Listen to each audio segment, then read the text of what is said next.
I'm Max Dalton, and in this video, I'll show you how to turn off all Spotify push notifications in the Spotify mobile app. Step 1.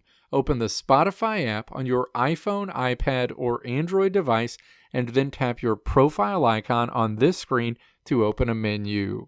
Step 2. Tap Settings and Privacy in this menu, and then tap Notifications on the next screen.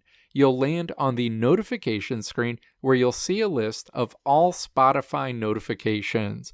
Beneath each notification, you'll see whether you're currently set up to get that notification via push or email, or whether that notification is turned off.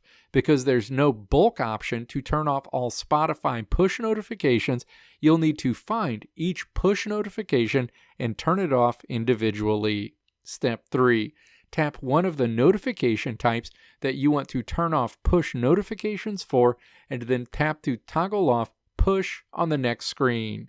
Additionally, you can also toggle off email notifications if you want to stop getting those as well. Repeat this process for any Spotify notifications you want to turn off and disable push or email notifications for.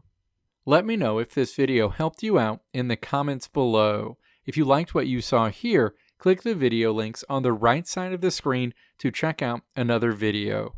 Or click the logo on the left side of the screen to check out my tutorial website at www.maxdalton.how.